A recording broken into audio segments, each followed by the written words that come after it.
9:28 to 36 누가복음 9장 28절에서 36절까지 말씀 공독하겠습니다. 이 말씀을 하신 후 8일쯤 되어 예수께서 베드로와 요한과 야고보를 데리고 기도하시러 산에 올라가사 기도하실 때 용모가 변화되고 그 옷이 휘어져 광채가 나더라. 문득 두 사람이 예수와 함께 말하니 이는 모세와 엘리야라. 영광 중에 나타나서 청차 예수께서 예루살렘에서 별세하실 것을 말하세. 베드로와 및 함께 있는 자들이 깊이 졸다가 온전히 깨어나 예수의 영광과 및 함께 선 두 사람을 보더니 두 사람이 떠날 때 베드로가 예수께 여쭤오되 주여 우리가 여기 있는 것이 좋사오니 우리가 초막 셋을 짓되 하나는 주를 위하여 하나는 모세를 위하여 하나는 엘리야를 위하여 하사이다 하되 자기가 하는 말을 자기도 알지 못하더라. 이 말을 즈음에 구름이 와서 그들을 덮는지라. 구름 속으로 들어갈 때 그들이 무서워하더니 구름 속에서 소리가 나서 이르되 이는 나의 아들 곧 택함을 받은 자니 너희는 그의 말을 들으라. 소리가 그침에 오직 예수만 보이더라. 제자들이 잠잠하여 그 본 것을 무엇이든지 그때에는 아무에게도 이르지 아니하니라. 아멘. 크리스찬, 그리스도인에 대한 정의는 예수를 따르는 사람을 말합니다. 예수를 따르기 위해서 당연히 예수님이 누구신지를 알아야 합니다.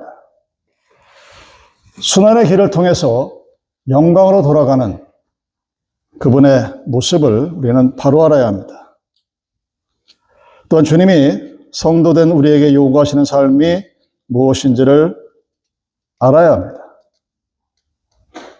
주님은 우리에게 자기를 부인하고 자기 십자가를 지고 주님을 따라오도록 요청하십니다. 여러분, 내일 일이 어떻게 될지 모르죠. 근데 알 수 있는 방법이 있습니다. 여러분, 오늘의 삶이 내일의 운명을 결정합니다. 여러분, 오늘의 기도가 내일을 결정하고 오늘 여러분의 믿음이, 오늘의 믿음이 내일의 삶을 인도한다는 사실입니다. 그래서 우리는 주님께서 우리에게 말씀을 통하여 하시는 말씀에 귀를 기울여야 합니다.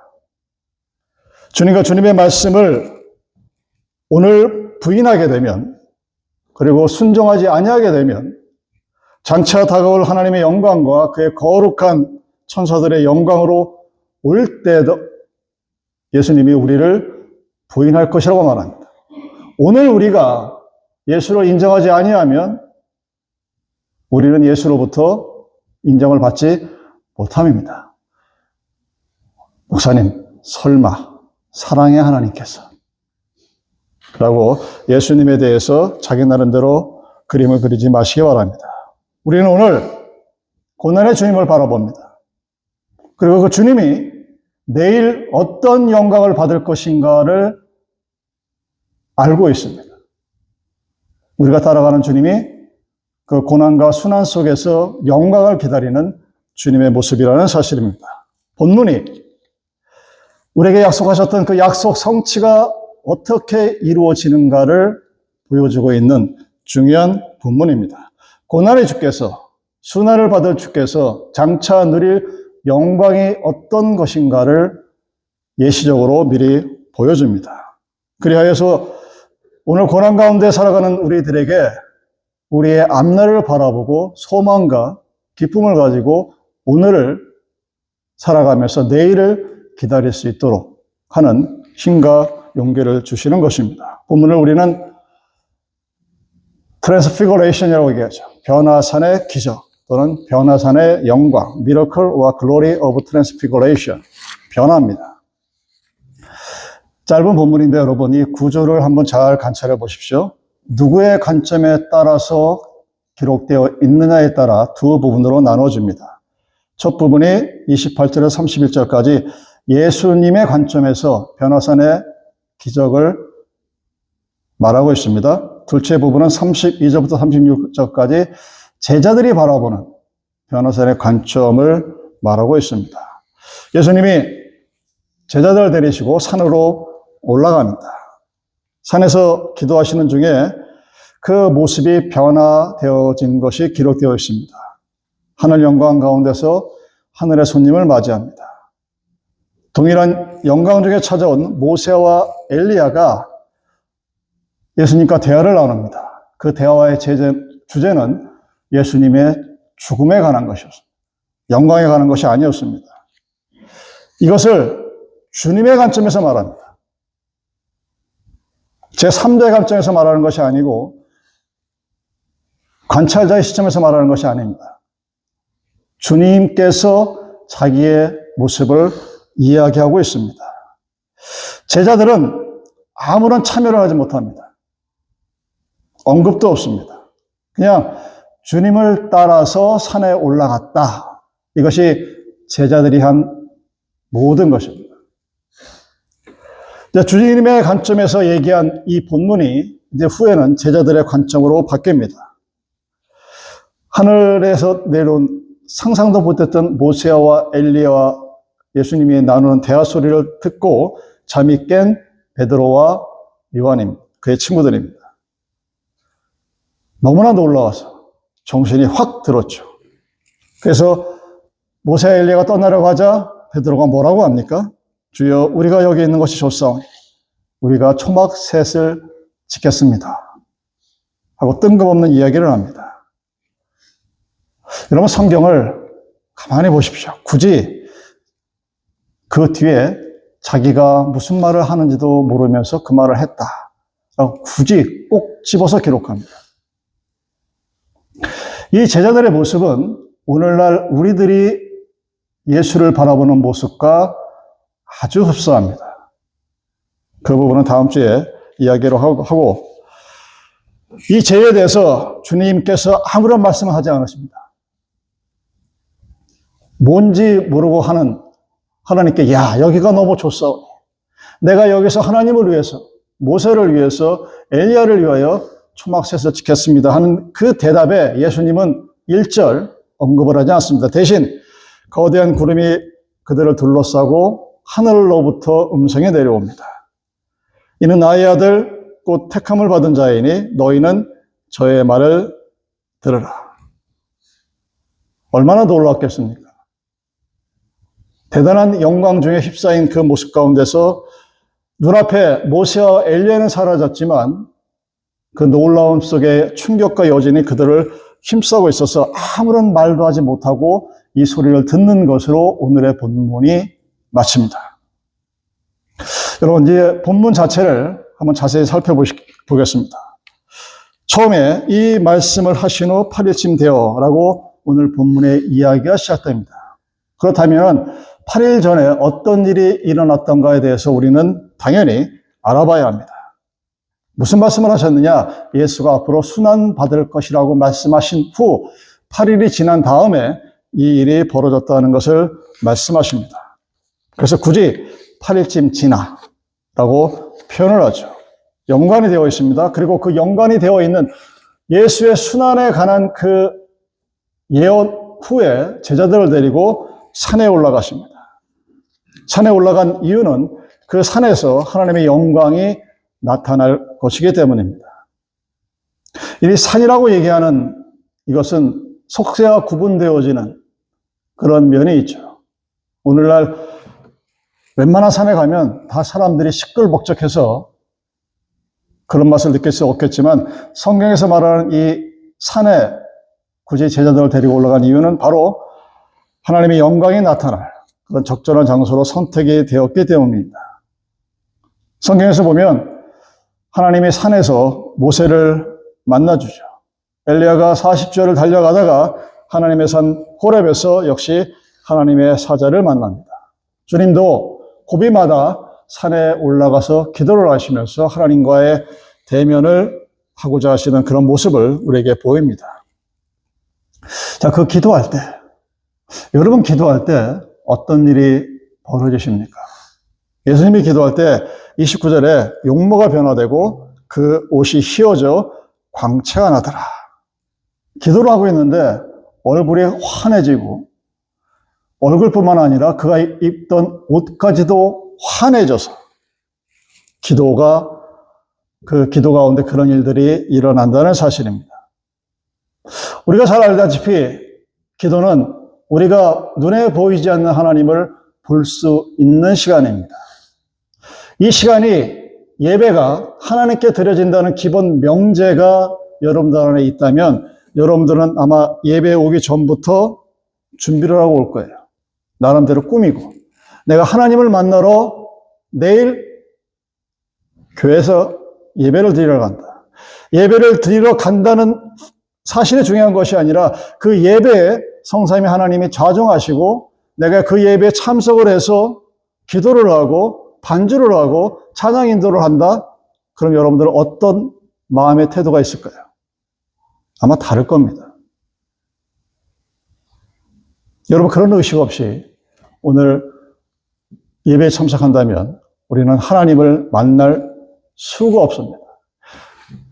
아무 생각도 안 하고 하나님에 대한 아무런 갈망도 갈증도 없이 그냥 오직 나의 욕망에 대한 갈증 하나만으로 예배에 참석하게 되면 하나님은 여러분을 만나 주실 수가 없습니다. 왜 우리가 기도를 하면서 예수님은 이렇게 기도 중에 하나님의 영광이 나타나서 그의 얼굴뿐만 아니라 옷까지도 다 하얘지는 이 놀라운 은혜와 은사를 왜 우리는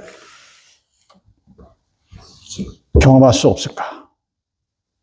이유는 기도하지 않기 때문입니다. 누구에게? 하나님께. 여러분이 예배 시간에 왜 은혜를 받지 못합니까? 목사님의 설교가 후져서 뭐 그럴 수 있죠. 근데 그보다 더 중요한 것은 내가 이 예배가 하나님을 만나는 시간이라는 사실을 인정하지 않거나 무시하거나 습관적으로 율법적으로 주의를 지키면 하나님이 나에게 복을 주시겠지. 그 정도의 믿음으로 나오면 그렇게 됩니다. 여러분이 하나님을 보고 싶다면 예배 시간에서 하나님을 찾기를 원하십시오. 그리고 기도하십시오. 그럼 하나님은 여러분을 찾아갑니다. 누구처럼 가만히 있으면 하나님이 와서 나의 믿음을 키워주실 것이라고 생각하지 마시기 바랍니다. 그렇다면 하나님은 여러분들에게 자유의지를 선물할 필요가 없을 것이기 때문입니다.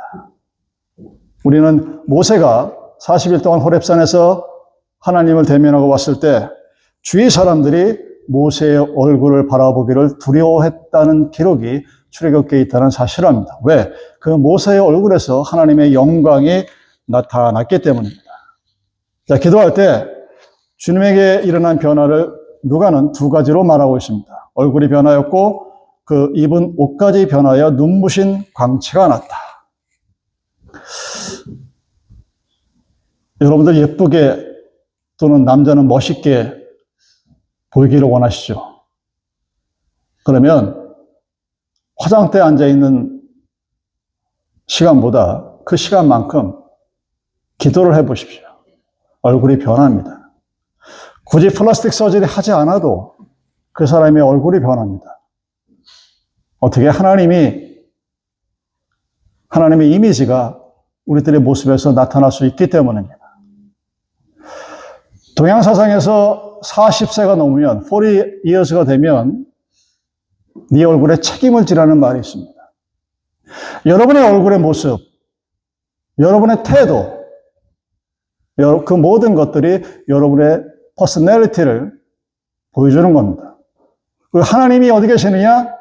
내 주 안에 있는 성령의 은혜가 나에게 어떻게 나타나느냐? 여러분의 얼굴을 통해서, 용모를 통해서 나타납니다. 여러분이 하나님을 얼마나 우습게 하느냐, 그렇지 않느냐를 어떻게 하느냐? 주일날 예배에 나올 때의 태도와 몸짓을 보면 합니다. 무엇을 입고 오고 어떤 마음가짐 오는지 저는 모르죠. 근데 여러분은 압니다. 그리고 하나님도 아십니다.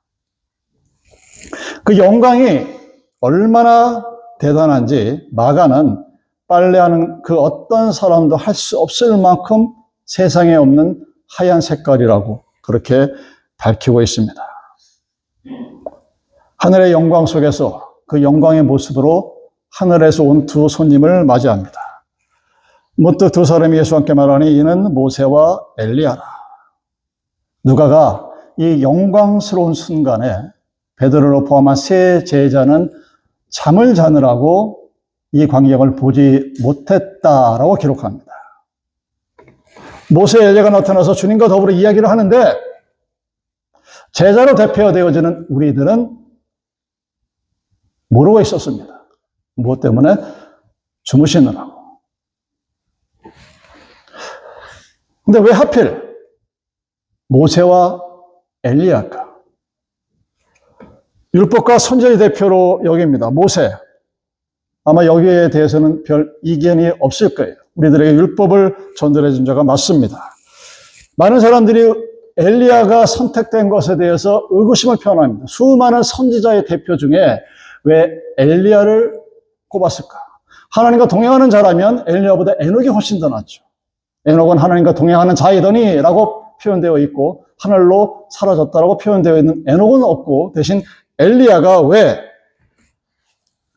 선택이 되었을까? 여러분 성경에 보면 호렙산에서 하나님의 산이라고 불려지는 호렙산에서 하나님을 만난 두 사람이 나옵니다. 그 두 사람이 바로 모세와 엘리야입니다. 또 성경은 이 둘이 세상이 끝날 때 다시 나타날 것을 서술하고 우리가 알려줍니다. 모세의 경우는 그 율법을 기억하는 자로서, 엘리야의 경우는 그 자신이 말세에 나타날 자로서 말세기에 이미 예언되어 있습니다. 너희는 내가 호렙에서 온 이스라엘을 위하여 내 종 모세에게 명한 법, 곧 율례와 법들을 기억하라. 그리고 4장 5절에서는 여호와의 크고 두려울 날이 이르기 전에 내가 선지 엘리야를 너에게 보내니라.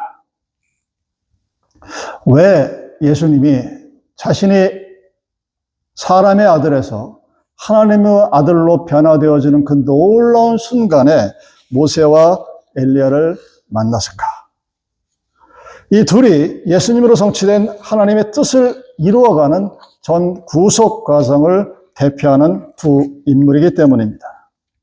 모세는 일찍이 하나님의 백성을 구속시킨 일로서 예수님의 선구자의 역할을 했습니다. 우리가 구속의 여정을 설명할 때 출애굽이 그 무용이라고 얘기합니다.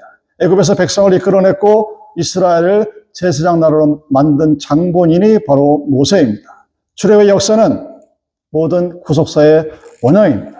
그 출애굽의 기적은 단순한 이스라엘 민족의 기적이 아니라 우리가 예수를 믿지 않는 세상에서 예수를 믿는 세상으로 돌아가는 구속사의 본래적인 모습입니다. 그런 의미에서 모세는 예수님의 모형으로서 우리에게 전해집니다. 근데 엘리야는 누군가? 엘리야가 왜 굳이 선지자의 대표로서 우리에게 기록이 되어 있을까? 그럼 국가적으로 우상 숭배에 처했을 때 하나님을 떠난 그 백성을 회복시킨 자가 바로 엘리야입니다. 특히 마지막 때에 다시 한번 이스라엘 자손을 주 곧 저희 하나님께로 많이 돌아오게 할 자로서 성경은 우리들에게 엘리야를 말하고 있습니다. 왜냐하면 마지막 때 나타난 선지자가 바로 엘리야이기 때문입니다. 여러분 영광 중에 모세와 엘리야가 지금 우리에게 나타났습니다. 하늘 방문객이 하늘의 영광과 더불어 예수님의 영광과 더불어서 주님과 대화합니다. 그들이 무엇을 주제로 이야기를 나누었을까? 성경은 이렇게 얘기합니다. 장차 예수께서 예루살렘에서 별세하실 것을 말씀하셨어요. 개역성경은 이렇게 번역합니다. 표준세 번역은 이렇게 번역합니다. 예수께서 예루살렘에서 이루실 일, 곧 그의 죽으심에 대해서 말하고 있었다. 좀 더 솔직하게 표현하면 영광 중에 나타나서 예수께서 예루살렘에서 이루게 될 일, 곧 그의 떠나심에 대해서 말하고 있다. 즉 앞으로 장차 예수가 죽을 것에 대해서 율법과 선지자로 대표되어지는 모세와 엘리야가 예수님과 대화를 나누고 있었다는 사실입니다. 즉 구속사의 완성이 예수의 죽음을 통해서 이루어질 것을 얘기합니다. 그의 떠나심은 세상으로부터의 떠나심, 그의 죽음을 지칭합니다. 예수님에게서 출애굽은 애국강을 건너 사는 것이 아니라 죽음을 의미합니다. 그의 죽음, 그의 별세를 가리켜서 떠나심이라고 말하고 있습니다. 즉 9장 51절부터 시작되어지는 예루살렘의 여정을 어떻게 될 것인가에 대해서 오늘 말하고 있는 것입니다. 여러분, 우리 서두에 베드로가 한 그 이상한 소리, 자기가 무슨 말을 하는지도 모르는 그 소리에 예수님이 아무런 대답도 하지 않았다고 말씀드렸습니다. 예수님이 대답하지 아니하시고 대신 하늘에서 한 음성이 내려와서 그 베드로가 한 질문에 대해서 뭐라고 대답합니까? 하나님이 명하는 일에 순종하는 분이 예수다라고 얘기합니다. 설교 서두에 여러분에게 말씀드렸습니다. 크리스찬이 누굽니까? 그리스도를 믿는 사람입니다. 그러면 내가 믿는 그리스도가 누구인지를 알아야 합니다. 이 본문에서의 그리스도의 첫 번째 캐릭터는 하나님의 말씀을 순종하는 자입니다. 내 하나님의 말씀에 순종하기 위해서 그 영광스러운 변모가 있었음에도 불구하고 죽음으로부터의 탈출을 시도하지 않습니다. They don't try to escape from death. 얼마나 하고 싶었을까? 여러분들 앞에 죽음이 다가오면 그 죽음을 담담히 받아들일 수 있는 사람이 과연 얼마나 될까요? 아마 발버둥을 칠 겁니다. 저보다 먼저 떠나신 인생의 선배들도 그랬고, 죽음이 앞에 다가왔을 때 다가오는 그 공포감은 여러분들이 현실 세계에서 적응하지 못합니다. 그래서 어떡합니까? 복음은 그 얘기를 생략합니다. 우리들은 욥기를 설교하기를 싫어합니다. 목사님이 그런 소리 하면은 안 좋아해요. 그걸 누구보다도 목사 자신이 잘 압니다. 그래서 뭐라 그럽니까? 항상 여러분들을 위로하죠. 얼마나 힘드셨습니까? 얼마나 어려우십니까? 잘하셨습니다. 조금만 참으십시오. 조금만 더 참으십시오. 내일이 더 좋아질 겁니다. 제가 세상을 살아가면서 사회를 바라볼 때 올해 참 살기 좋다라는 경제 기사를 본 기억이 없어요. 제가 한 73년도부터 동아일보를 보기 시작했었는데 무려 50년이 넘었잖아요, 여러분. 근데 그 모든 기사마다 올해 경제가 어렵다고 얘기해요. 항상 어려워요. 석유 파동이 일어나고, 계엄이 일어나고, 나라가 뒤집어지고, IMF가 터지고, 금융위기가 터지고, 이전에 AI가 습격하고, 이제 기후가 습격을 하고, 도대체 좋은 날이 단 하루도 없어요. 근데 우리는 살아갑니다. 교회에서는 끊임없이 우리들에게 앞으로 좋아질 거야 하고 얘기합니다. 여러분이 욥기를 왜 이해를 못합니까? 이유는 딱 한 가지예요. 내 관점에서 바라보면 이해를 못해요. 욥기와 그의 세 친구들이 하는 말은 똑같습니다. 나는 죄가 없는데 왜 내게 고난을 주십니까, 하나님? 이 얘기예요. 욥의 세 친구들이 욥을 아교할 때도 그렇게 얘기했고, 욥이 하나님께 아교할 때도 그렇게 얘기했습니다. 왜 나는 그렇게 잘못한 게 없는 것 같은데 왜 나에게 이런 고난을 주십니까? 했던 그 욥과 세 친구들이 언제 물어집니까? 하나님을 만났을 때 물어집니다. 네가 뭔데?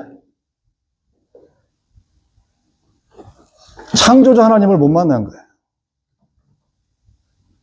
여러분들은 이 본문에서 변화선의 영광이 일어났을 때 사건을 이번 주와 다음 주에 두 가지로 나눠 설명하는데, 예수님의 관점에서 바라봤을 때 예수님은 아무런 이야기를 하지 않습니다.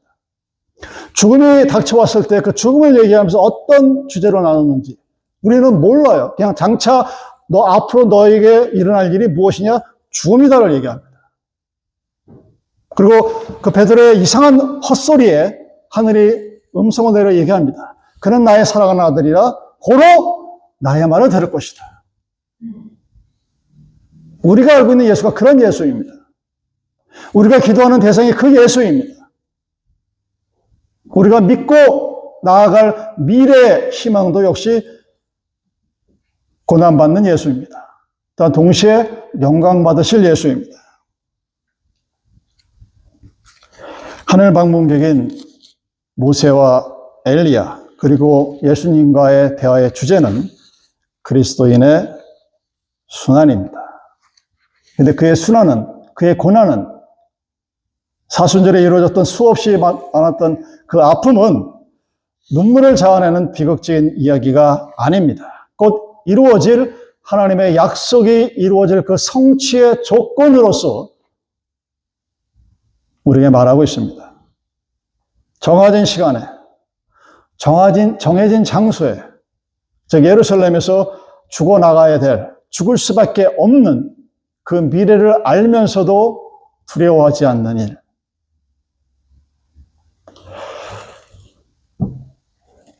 여러분, 우리의 안전은 정해졌어요. We have a limited time. We don't have eternal time. 착각하지 마십시오. 우리가 부활절을, 이스터를 영광스럽게 막 주님 부활하셨다, 할렐루야. 그 전에 죽어야 합니다. 나는 죽지 않고, 나는 아무런 수고도 하지 아니하고, 나는 아무런 고통도 느끼지 아니하면서 하나님께서 나에게 주시는 모든 은혜와 감사를 내가 받겠다? 그런 이야기는 성경에 없습니다. 여러분의 가장 큰 위로는 그 죽으신 예수가 다시 3일 만에 부활하셨다는 겁니다. 고난받지 아니하고 순환받지 아니하고 공부 안 하고 제가 들었던 간증 중에 제일 임팩트가 많은 간증 중에 하나가 뭐냐면 서울대 의대를 수석 입학하고 수석 졸업하는 사람은 없답니다. 수석으로 입학할 수는 있어도 수석은 졸업 못한대요. 그 유일한 친구가 있습니다. 그 사람이 간증한 설교하면 여러분도 들어봤는지 모르겠네요. 그냥 가만히 있었는데 자기 엄마가 거지 데려다가 밥 먹여준 그 이후로 갑자기 보기만 하면 다 머릿속에 들어와. 공부 안 해, 그냥 보기만 하면 돼. 어떤 책이든지. 와, 얼마나 많은 부모님들이 우리 아이에게 카메라 브레인을 주시옵소서 하고 기도했습니까? 근데 그 사람하고 몇몇 사람, 나머지는 백날 기도해도 안 돼요. 왜 그럴까요? 이 본문에 제자들이라고 나와 있는, 근데 그 제자들을 이름을 빼고 우리들이라고 집어넣어도 전혀 이상하지 않은 그 제자들과 오늘날의 우리들은 지금도 잠자느라고 이 만남에 참석하지 못합니다. 그 자리에 있었어요. 지금도 예수님이 성삼위 하나님의 놀라운 성령의 능력이 이 자리에 있는데 우리는 모릅니다. 목사님 혼자 괜히 그러시는 거죠. 그러거나 말거나. 그건 여러분 탓이고. 우리는 몰라요. 하나님이 예배를 받으신다는 사실을 인정하지 못합니다.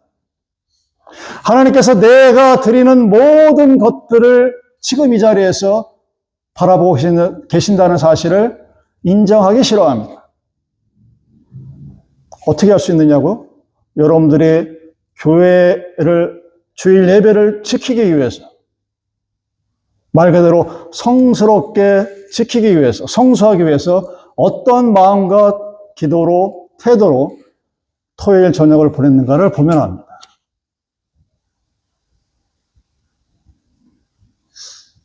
여러분들이 앉아서 어떤 마음가짐으로 찬양하고 기도를 인도할 때 그 기도에 같이 동참을 하는지 그것만 봐도 알아요. 예배 시간에 하나님을 만나지 못하면서 Where is my God? 하나님은 어디 계십니까? 옆에 있다니까요. 지금 베드로와 요한과 야고보의 그 세 친구들은 예수님의 변화산의 영광 선상 가운데 함께 있었습니다. 근데 그들은 그 함께 있었음에도 불구하고 그 공간적, 시간적인 동일선상에서도 불구하고 예수님의 영광에 참여하지 못합니다. 왜? 주무시느라고. 너무 힘들어서. 인간사가 너무 어렵고 힘들고 고달프고 괴로워서 쉬어야 되겠기에 그 순간에 참여하지 못합니다. 여러분, 사순절 기간을 했을 때 그 사순절은 인생에 있어서 내 인생에 살아감에 왜 나에게 고난이 있고 아픔이 있고 어려움이 있는가를 돌아보는 시간입니다. 그리고 나는 이 고난과 어려움을 당하면서 어떻게 하나님께 기도하는가를 돌아보는 그런 시간입니다. 예수님과 모세와 엘리야는 다가올 죽음에 대해서 얘기합니다. 다가올 죽음을 기다리며 그 하나님의 말씀에 순종하기로 함께한 모임이 바로 변화산의 기적입니다.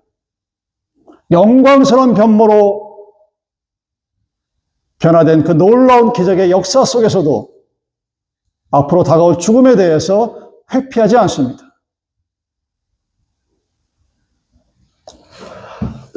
여러분, 욥기 42장을 집에 가서 읽어보십시오.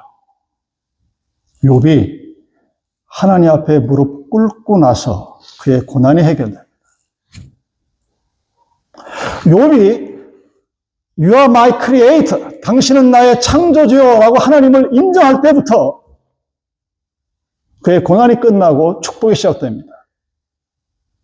오늘 여러분들이 인생을 살아가면서 내가 느끼는 여러 가지 버거운 것들, 나를 힘들게 하는 것들, 그것을 나의 관점에서 바라보지 마십시오. 하나님이 당신의 아들의 핏값 주고 산 내 영혼을 위해서 내가 힘들고 괴로울 때 나를 쳐다보는 창조주 아버지 하나님의 입장으로 내 모습을 바라보십시오.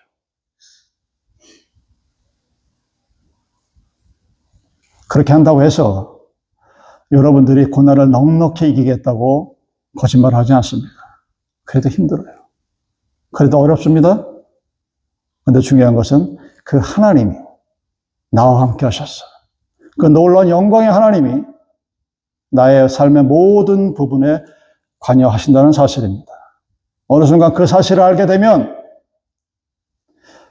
내가 지금까지 살아왔던 인생에 있어서 여러 가지 모든 숱한 어려움과 괴로움들이 이제 더 이상 나를 버경하지 않습니다. 힘들게 하지 않습니다. 그랬을 때 주님이 주시는 평강이 넘쳐 흐르는 거예요. 사랑하는 여러분, 제자들로 대표되어지는 우리들은 예수님이 영광의 변화산에 그 순간에 있었음에도 불구하고 함께하지 못했습니다. 예수님이 누구십니까? 하늘이 대답합니다. 내 말을 잘 순종하는 나의 아들이라. 하나님의 말씀을 순종하는 자, 그리스도. 우리가 믿고 있는 하나님의 아들 그리스도의 모습입니다. 말씀을 마치겠습니다. 우리 잠시 기도하실 때